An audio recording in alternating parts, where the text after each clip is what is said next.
ওদেরকে আদিবাসী স্বীকৃতি দেওয়া মানে হচ্ছে পার্বত্য চট্টগ্রামের উপরে আপনি আপনার রাষ্ট্রের অধিকার হারাবেন।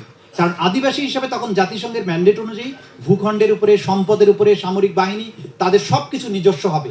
তার মানে বাংলাদেশের এই 1/10 ভূখণ্ড আপনাকে ছেড়ে দিতে হবে। এই বিষয়টা এত সিম্পল না।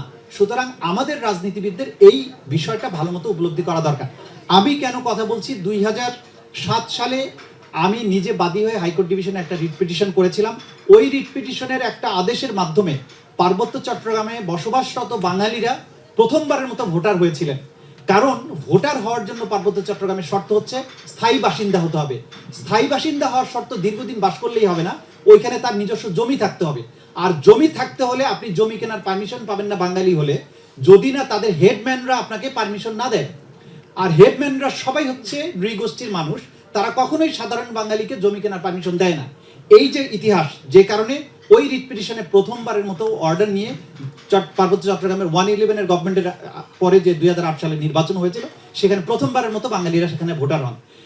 ওইখান থেকে সেনা ক্যাম্প প্রত্যাহার করছিল আওয়ামী লীগ সরকার এসে। ওই রিট পিটিশনে আমি ইনজাংশন নিয়েছিলাম সেনা ক্যাম্প যাতে প্রত্যাহার করা না যায়। এবং দেখেন পরবর্তীতে সেই মামলার শুনানি হয়ে পার্বত্য চট্টগ্রামের আঞ্চলিক পরিষদ আইন 1998, যেটার মাধ্যমে পার্বত্য চট্টগ্রামে একটা নতুন রাষ্ট্র তৈরি করা হয়েছে, এটাকে বলা হয় স্টেট উইদিন দ্য স্টেট। সেটার প্রধান হচ্ছে সন্তুর লারমা। তার নিজস্ব পুলিশ মোতায়েনের অধিকার আছে, ইনকাম ট্যাক্স নেওয়ার অধিকার আছে, এবং আঞ্চলিক পরিষদে সবাই হচ্ছে উপজাতি, 1-2 জন বাঙালি থাকতে পারে। এবং শুধুমাত্র আঞ্চলিক পরিষদ নয়, সেই সময় 92 সালে শান্তি চুক্তির আন্ডারে পার্বত্য চট্টগ্রামের 3 জেলায় প্রচলিত 3টা আইন, মানে পার্বত্য রাঙ্গামাটি জেলা স্থানীয় সরকার পরিষদ আইন, বান্দরবন জেলার স্থানীয় সরকার পরিষদ আইন এবং রাঙ্গামাটি জেলা পার্বত্য স্থানীয় সরকার পরিষদ আইন, 3টি আইনে নেসেসারি অ্যামেন্ডমেন্ট এনে সেইখানে ওই যে উপজাতি যারা আছেন তাদেরকে বাঙালিদের উপরে, নাগরিকদের যে অনেক বেশি অধিকার দেয়া হলো, এবং তারা ওখানে বাঙালিরা 3য় শ্রেণীর নাগরিকে পরিণত হলো। যে কারণে হাইকোর্ট ডিভিশন রায় দিলেন, আজকে চিফ জাস্টিস সৈয়দ রিফাত আহমেদের যখন উনি হাইকোর্ট ডিভিশনে ছিলেন, তিনি রায় দিয়ে এই আঞ্চলিক পরিষদের পুরো জিনিসটাকে বাতিল বলে ঘোষণা করলেন। এবং 3টি আঞ্চলিক স্থানীয় সরকার পরিষদ আইনের যে ধারাগুলো বাংলাদেশের নাগরিকদের অধিকার ক্ষুণ্ণ করেছিল সেগুলোকে অবৈধ ঘোষণা করলেন। সেই সময় থেকে গভর্নমেন্ট আপিল করলো, আজ পর্যন্ত আপিলের নিষ্পত্তি হয় নাই। কারণ হচ্ছে মাঝখানে জাস্টিস সুরেন্দ্র কুমার সিনহা যখন প্রধান বিচারপতি ছিলেন, তিনি কিছু অপকর্ম করে যান।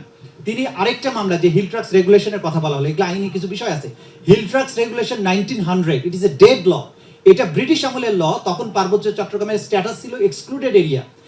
পার্বত্য চট্টগ্রামে অনেক কাহিনী আছে, এক্সক্লুডেড এরিয়া, নন রেগুলেটেড এরিয়া, তারপরে হচ্ছে উপজাতীয় এরিয়া, ট্রাইবাল এরিয়া, এগুলো নাম ছিল। কিন্তু যখন বাংলাদেশ স্বাধীন হয়ে গেল, বাংলাদেশের যে ভূখণ্ডগুলো পাকিস্তান বলে স্বীকৃতি ছিল সবগুলো বাংলাদেশের টেরিটরির অখণ্ড অংশ। সুতরাং এই 1900 সালের আইন এখানে আর চলবে না। 1900 সালের আইন দিয়ে এই সমস্ত নৃগোষ্ঠীকে বাঙালিদের উপরে মর্যাদা দেওয়া হচ্ছে, যে কারণে জমি কেনা যায় না, যেটা অন্যান্য আলোচকরা বলছিলেন। সুতরাং এইটার গভীর সিগনিফিকেন্স আছে পার্বত্য চট্টগ্রাম সংক্রান্ত এই বিষয়গুলো নিয়ে। আমাদের মাননীয় সংসদ সদস্য এবং রাজনীতিবিদদের এই বিষয়টা জানা উচিত, ভবিষ্যতে এই বিতর্কগুলো উঠবে। আমরা ওই এসকে সিনহার কথা বলছিলাম, তিনি এসে রাঙ্গামাটি ফুড প্রোডাক্টসের মামলায় আরেকটা কাহিনী করে দিয়েলে, যে সে আপিল অ্যালাউ করে দিয়ে বলল 1900 সালের হিল ট্রাক্স রেগুলেশন নাকি এখনো বৈধ আইন। এখন যেটা ডাইরেক্টলি কন্ট্রাডিক্ট করছে আমাদের টোটাল জুরিসপ্রুডেন্সের অন্যান্য আইনের সাথে। সেইটার রিভিউ আমরা ফাইল করেছি। একই সাথে হাইকোর্টে আমরা যে আঞ্চলিক পরিষদকে অবৈধ ডিক্লেয়ার করে যে রায়টা হয়েছিল, সেটার আপিলটাও গভর্নমেন্ট করেছে, সেটা এখন পেন্ডিং আছে। কিন্তু আগামী বৃহস্পতিবার দিন এটা আবার শুনানির জন্য আসবে। গভর্নমেন্ট বারবার টাইম নিয়ে এটাকে পিছাচ্ছে সেটেল করার জন্য, কিন্তু আমি মনে করি এটার সেটেলমেন্ট ওয়ান্স ফর অল হতে হবে। যেটা আমাদের সংবিধানে বলেছেন, সবচেয়ে ভালো কাজটা প্রেসিডেন্ট জিয়াউর রহমান সাহেব করেছিলেন, যে বাংলাদেশি জাতীয়তাবাদ যখন বলা হলো, তখন আর কেউ আর 2য় শ্রেণীর নাগরিক না। আমি বাঙালি বাংলাদেশি, ওনারা মং বাংলাদেশি, চাকমা বাংলাদেশি, সুতরাং কোনো সমস্যা নেই। কিন্তু তারপরেও মনে রাখতে হবে, এই হিল ট্র্যাক্সে 1980 সাল থেকে আজ পর্যন্ত মোটা দাগে 21টি গণহত্যায় 38,000 মানুষকে হত্যা করা হয়েছে, যার অধিকাংশ বাঙালি। আমাদের একজন বীর বিক্রম আছেন, শহীদ লেফটেন্যান্ট মুশফিক, বীরুত্তম লেফটেন্যান্ট মুশফিক সহ অজস্র সেনা সদস্যের প্রাণ গিয়েছে এই ভূখণ্ডটিকে রক্ষা করার জন্য। এইটা জিওপলিটিক্যাল একটা খেলার মাঠে পরিণত করতে চায় নানান অপশক্তি। এইটা আমাদের রাজনীতিবিদদেরকে বুঝতে হবে, এবং পার্বত্য চট্টগ্রাম সমস্যার সমাধান একবারের জন্যই করতে হবে। বারবার এইটা যুদ্ধক্ষেত্রে পরিণত করা যাবে না। প্রতিবেশী রাষ্ট্রের ইন্ধন আছে, ওই যে রুশ ভাই বলেছেন, আশেপাশের অঙ্গরাজ্যগুলোতে ক্যাম্প করে সেখান থেকে বাংলাদেশে ইনসার্জেন্সি করা, এই যে কাজগুলো করে এতগুলো বাঙালি মেরেছে, 38,000 বাঙালি, কখনো আলোচনা করেন আপনারা জানেনও না। সুতরাং পার্বত্য চট্টগ্রাম আমাদের আলোচ্য বিষয় হতে হবে। এইটা বাংলাদেশের 1/10 ভূখণ্ড, এটা আমাদের ভূ রাজনৈতিক কৌশলগত ভূখণ্ডের একটা অবিচ্ছেদ্য অংশ। অবশ্যই আমাদের রাজনীতিবিদরা এই ব্যাপারে যথার্থ পদক্ষেপ নেবেন।